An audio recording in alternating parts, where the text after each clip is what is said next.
Good evening, YouTubers. It's me, Johnny. It's Wednesday. I'm in Xela, Guatemala. And it's a chilly evening, so I'm going to have a little Ron tonight. Ron Botron. It's about 12 years old. And it's really damn cheap.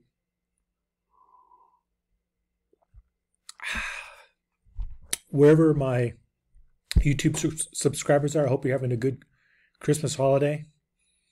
I'm doing pretty good. I had some pretty good trades this week.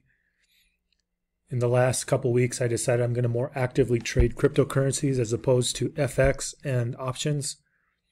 Normally, I trade options quite a bit. And I think I'm probably going to get back into trading options.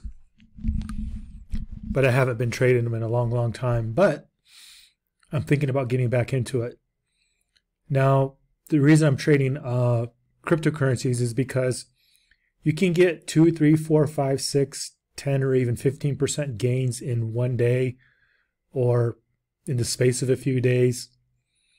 And previously, when I traded FX, I used 50 to 1 leverage. I had an account in the US and an account in Australia.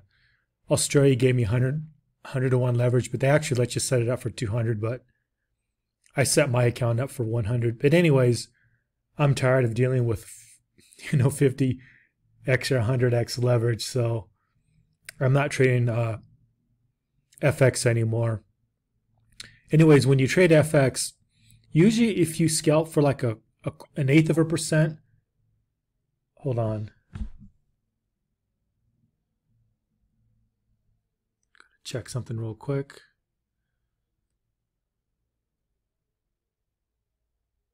Okay, that's nothing. Anyways,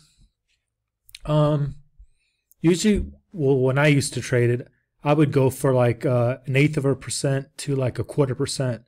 And the reason why that is because of the leverage so much. Anyways, if you take 1/4 of a percent as your goal, as a daily goal, and there's about 250 trading days in a year. If you figure that out, or even if you annualize that, you figure out it's a lot of money. Anyways, with cryptocurrencies, you can get 3, 4, 5, 6, 7, 8, 9, 10, 11, 12% in a day or in a few days. And if you compound that, you can make quite a good amount of money. And it's so volatile, you don't really need any leverage. Now, I don't trade with leverage. At least I'm not planning on it. Anyhow, tonight's video I want to name, Will You Get a Chip in Your Arm? Now, when I got up this morning, I was looking at the news. I didn't see this article, The Independent. I saw another article on either Yahoo Finance or it was on Yahoo News. And I can't find it right now.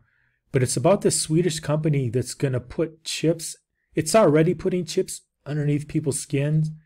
And it's designing a chip that can carry your COVID passport information on it. And according to this article, at the beginning of December, Sweden enacted new rules requiring individuals to have a passport at all events with more than 100 people. Following that announcement, the number of people who got microchips inserted under their skin rose. Around 6,000 people in Sweden have so far had a chip inserted in their hands. Now, my question to the viewers, will you do that if it comes to North America? I'm from the United States. As of right now, I choose to skip it since we don't have to do it anyways. But my question tonight is, would you do that? Now, in this other article I read, they can have all your health information, your passport information from a regular passport, anything like that. And according to this other article I read, you can actually have it underneath your skin and you can scan it wherever you go in the world. So if we get a one world government, which I doubt we'll get, but if we actually got something like that, they can use that information and share it. Now, it scares me that they would have that information and have the ability to share it. The reason I mention it is because all this stuff, once it gets into government computers, anyone can hack into it. There's a lot of bad actors like intelligence agencies, cartel people who can either hack into that or they can pay people in government to get that information. I'd hate to have the government have that information on me, but anyways, apparently right now it's voluntary in Sweden. As far as getting the chip, I'm just curious if any of you guys would get it. Now, if there's any viewers in Europe, I have a question for you because I'm very not understanding what's going on there. There's more and more countries. I'll just go to some news here. This is Yahoo Finance, in case you're interested. Let me see if I can find it. There was an article on more European countries deciding to close, not their borders, but kind of quarantine. I can't find it right now. But I'm curious because what I heard was quite a few countries in Europe are prohibiting Americans and Brits from coming into the country, like France, Spain, the Netherlands, and now I hear Portugal and Greece. I can't find the article here. I thought there was an article about Greece. Anyways, the article I read earlier today was suggesting that Greece is considering closing the borders to foreigners too. Anyways, if there's any Europeans, leave a comment what's going on in Europe.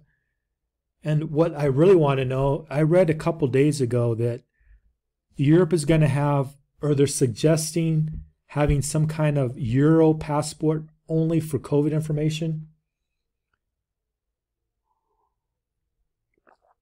This 12-year-old Ron, it's very smooth. Anyways, it was suggesting that Europeans, if they go from country to country in the EU, again, I read that this was not the law yet, but they want it to be the law. They want every Euro citizen to have a COVID passport, either something on their phone or in under their skin as a chip or as some kind of paper document. And the idea being that only there'll be two classes of citizens who can travel and go to restaurants, banks, large places where there's large gatherings like a university or a bank or a concert or a museum, that there'll be one class of citizens who can do all those things if you have your COVID passport. And then there'll be another thing where if you choose not to do that, you won't be forced to do it, but you can't go to a restaurant, you can't go to a museum, and you can't travel across the Euro borders, which the whole idea of the EU was to have it so anyone could travel within the EU without a passport or any internal documents. Anyways, if there's anyone familiar with that, leave a comment in the description because I'm kind of curious what's going on there. Just a few more things in the news. I want to show the viewer something. Right now, the dollar is strong, and today or yesterday, the Turkish lira rallied 40% because apparently the Turkish bank or the Turkish government is going to somehow subsidize currency holders or importers who need foreign currency. I don't know how that's going to work, or even if Turkey can afford to do that. But it got whatever the Turkish president said got the Turkish lira to rise, I think 40%. Anyways, here's a story on Thailand keeping their interest rates on hold or not raising them. But I want to show you another thing that's in the news. It's about Paraguay. Paraguay lifts benchmark rate to 2-year highs of 5.25%. Now, Brazil raised this last week, I think raised 125 basis points.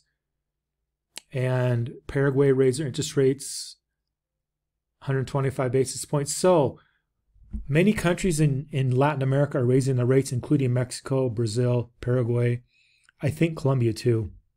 Now, if they keep doing that, that could make their currency strengthen against the dollar. I'm waiting to see that. So far, that hasn't happened.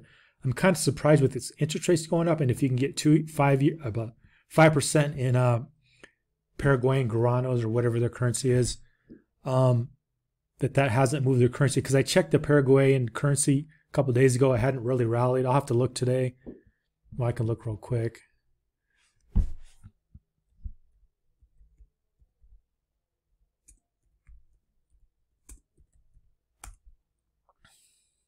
See, now it's giving me ass backwards.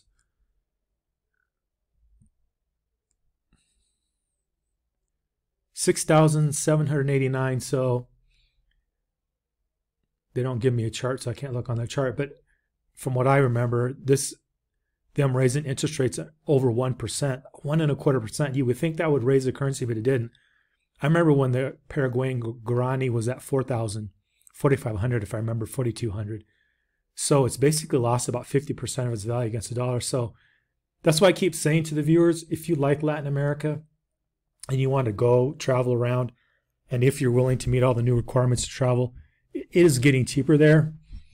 And I just checked yesterday, the Sol, or the Sole, the Paraguayan Sole is at 4-1.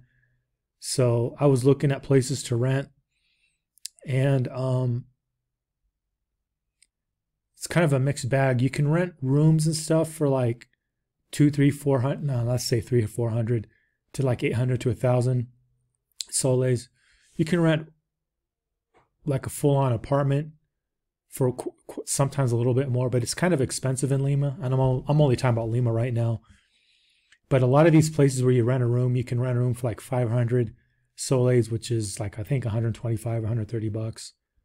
And a lot of these places, you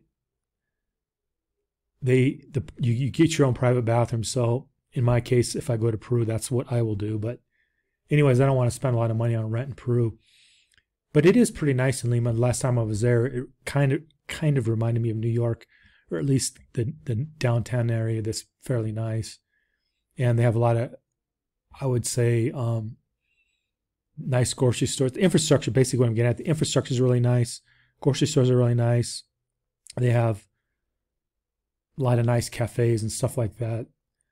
It kind of reminds me of New York, but I haven't been to New York in a long time. Keep that in mind. I haven't been in New York probably in 12 years or 15 years maybe. But anyways, and then right now I just checked in Lima, you can either go there with your COVID card, or you have to have a what do you call it? The COVID test. Colombia, I think you need both, but I don't understand. But in my case, I'm going to fly to El Salvador and go to either Lima, or I'm going to go to Medellin or Bogota. Probably Bogota. I haven't decided yet. Anyways, as of right now, if you don't mind traveling cattle class for like 200, well, if you time it right, you can travel cattle class on Avianca or what's that other Latin American airline? I can't think of it, but there's Avianca and the other one. I can't think of it, but they have fares usually around 250 to 300, and sometimes it can be 200. But I've been checking for El Salvador and Guatemala, and as of right now, it's cheaper to fly to El Salvador. It's really cheap to fly to Cancun, but you have to get, now that because of the COVID thing, there's all this taxi bullshit you have to go through just to get to the airport, and I don't want to do that. The only reason I'm talking about Cancun is because normally I go to Mexico City, but Cancun is quite a bit cheaper, and there's some things I want to check out there. But anyways, I am probably going to go to El Salvador because as of right now, both Mexico and El Salvador you can go to without a COVID passport and without any COVID test. And this is just my opinion. Feel free to disagree with me, but from what I can see from a political point of view, right now, El Salvador and Mexico will probably be the only two countries in Latin America you can travel to without a COVID test and or a COVID passport. Right now, it looks like most of South America, even Brazil requires you have to have the COVID passport. Put in the comments if I'm wrong, or a COVID test. Before it was a COVID test, but now I think they just changed it. You got to have a passport and a COVID test. What pisses me off about it, if you got your COVID passport, why do you need the COVID test? Every time, and that's the thing, because they charge you $100 for that, or to $200. Just depends what country you're in. If you're in Mexico, you can get all that stuff for $20, $25 or less. But in most of Central America, it's going to cost you $100 to $200 plus a $200 or $250 airplane ticket. It seems kind of extreme to me, but anyhow, that's all for now. I just want to make a short video on kind of what's going on, and leave it in the comments on what you think about the world going. We're going into a world where it seems like right now it's going to be voluntary to have a COVID passport and a chip, but it seems like in the future at least in Europe, they're going to go down that path and make people get it. I don't think it's going to work out too well, whether it's the United States or Canada or Europe. But I do think they're going to push for it hard. And for a short period of time, I think they may get it. But long term, I don't think it's going to work. But I've been wrong before. I don't know how this is all going to work out. But anyways, leave it in the comments what you think is going to happen with this COVID chip and COVID passport. And basically, once you put a chip inside your body, it's just like your laptop or your telephone. Your laptop, your telephone, anything with Google on it or any kind of Google apps, they can follow you anywhere in the world. They know where you are anywhere in the world.